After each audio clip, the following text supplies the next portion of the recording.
কোরআন মাজিদ আমরা কয় সুরে পড়তে পারি? কোরআনে কারীম মৌলিকভাবে মাকামাত অনুযায়ী যদি পড়া হয় তাহলে 7 মাকামে পড়া যায়। যেমন মাকাম বায়াতি, মাকাম হেজাজ, নাহাওয়ান্ত, রাস্ত, সিকা, জেহেরকা, সবা, আজম, এ ধরনের কিছু মাকাম রয়েছে যে মাকামগুলোতে কোরআন পড়তে হয় এবং সেভাবে পড়লে কোরআনের আসরটা হয়, কোরআনের হকটা আদায় হয়, তেলাওয়াতের সৌন্দর্য বৃদ্ধি পায়। এক্ষেত্রে লক্ষণীয় বিষয় হচ্ছে তাজউইদটা যেন ঠিক থাকে। আউয়ালু শারতিন লিহুসুলি ইলমিল মাকামাত আন ইয়াকুনা তাজউইদু সহিহান। তাজউইদটা হচ্ছে মূল, আর তাজউইদের হুকুম হচ্ছে ফরদ আলাল কিফায়া। মাকামাতটা মূলত মৌলিকভাবে মুস্তাহাব। এই জন্য তেলাওয়াতের ক্ষেত্রে তাজউইদটাকে প্রায়োরিটি দিয়ে যদি মাকাম অনুযায়ী পড়া হয়, মাকামের সুরগুলোকে প্রয়োগ করা হয়, তাহলেই কোরআনের হক আদায় করে তেলাওয়াত করা সম্ভব। অনেক ধন্যবাদ। তোমার কাছে আসি, কোরআন মাজিদ আমরা কেন সুন্দর করে পড়ব? জাযাকুমুল্লাহ খাইর। জাকারিয়া ভাই যেমনটা বলছিলেন ঠিক তার সুর মিলে যদি আমি একটু বলি, আমরা বাংলাদেশে একটা বড় মিস্টেক আমাদের রয়ে গিয়েছে, যেটা হলো আমরা সুরের প্রতি একটু বেশি গুরুত্ব আরোপ করতে গিয়ে আমাদের মৌলিক থেকে আমরা সরে গেছি। আমি যদি একটু আপনাকে এখানে বিষয়টা বুঝিয়ে বলি, যেমন আলিফ লাম মিম, এখানে 3টা হরফ। আমরা জানি যে 3 হরফে 30 নিকে আসবে, প্রত্যেক হরফে 10 করে।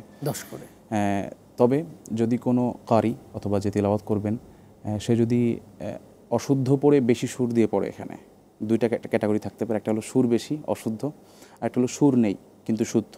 সুন্দর বলেছো। তো সেক্ষেত্রে যিনি অশুদ্ধ পড়ছেন কিন্তু অনেক সুর, মুস্তামিঈন যারা বুঝে না, অর্থ বুঝে না, তারা কিন্তু বুঝতে পারবে না। এখানে তারা বুঝবে যে হয়তো তেলাওয়াত সুন্দর হচ্ছে, সেক্ষেত্রে জি অবশ্যই রব্বা কারিন ইয়াকরাউল কুরআন ওয়াল কুরআনু ইয়ালআন।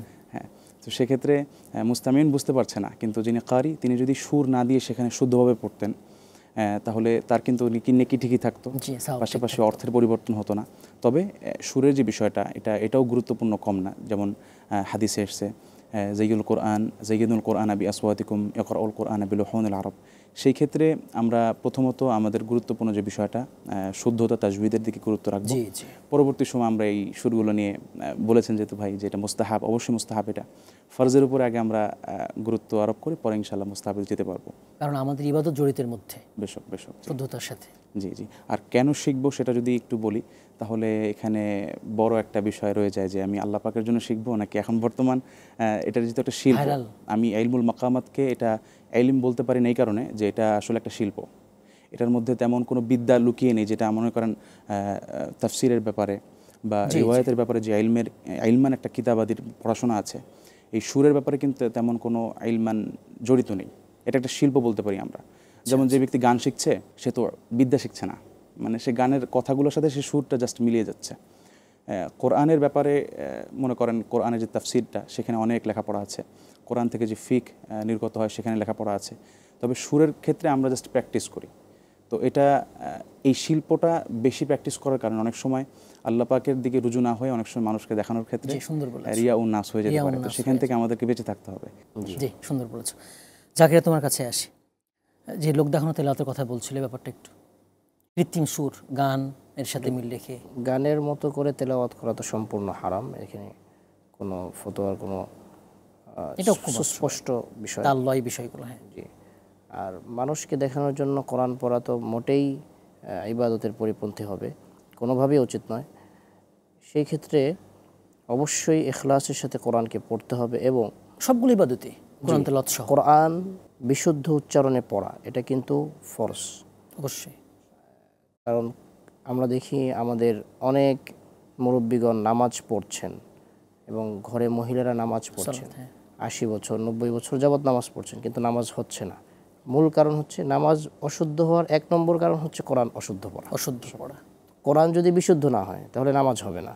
সেই ক্ষেত্রে নামাজকে ঠিক মতো পড়ার জন্য, জান্নাতে যাওয়ার জন্য মৌলিক কারণগুলোর একটি হচ্ছে কোরআনকে বিশুদ্ধ উচ্চারণে তেলাওয়াত করা এবং আল্লাহর জন্য পড়া, আল্লাহকে সন্তুষ্ট করার জন্য পড়া। আসলে এই বিষয়টা যখন সে মর্মার্থ বুঝতে পারবে, আল্লাহর জন্য পড়বে, তখন হৃদয় থেকে আসবে। জি অবশ্যই। আর ভাইরাল হওয়ার নেশা বা লোক দেখানো এটা হৃদয় থেকে আসবে না। জি না, হৃদয় থেকে আসবে না, এটা তাসিরও হবে না, তাসির প্রভাব বিস্তার করবে না।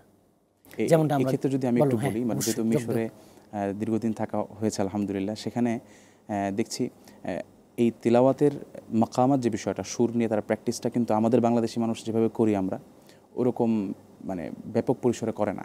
আচ্ছা, তবে তাদের মাকামাত আমাদের থেকে অনেক সুন্দর, তেলাওয়াতের সুর সুন্দর। এটা কেন হচ্ছে? অনেক ভাবার পরে দেখতে পারলাম যে তারা যখন পড়ছে, তারা বুঝে শুনে পড়ছে, পাশাপাশি তারা এটা শিখতেই হবে, এটা কিন্তু খুব গুরুত্বপূর্ণ বিষয়, শিখতেই হবে এই কারণে তারা পড়ছে না। তারা যেটা পড়ছে, মানে আমরা তো যখন একটা তেলাওয়াত করব, বিশেষ করে আমাদের বাংলাদেশি ভাইয়েরা, তারা ঠিক করে যায় যে এই আয়াতে আমরা ওই সুরটা দিয়ে পড়বো স্টেজে উঠলে। তারা কিন্তু এটা করে না, তারা এই পুরো সুরটাই জানে বা তেলাওয়াত কীভাবে করতে হয় সেটা ভালো করে জানে।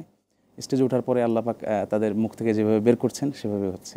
তো আমরা এটাকে সিলেক্ট করার কারণে বা অতিরিক্ত প্র্যাকটিস, এটা কিন্তু অতিরিক্ত প্র্যাকটিসের জিনিস আমি বলবো না, যদি শুদ্ধতার ক্ষেত্রে সে কমতি রাখে, শুদ্ধতাটা বেশি করতে হবে, তারপরে এটা মাকামাতটা চলে আসে ইনশাআল্লাহ। মারহাবান মারহাবান মারহাবা।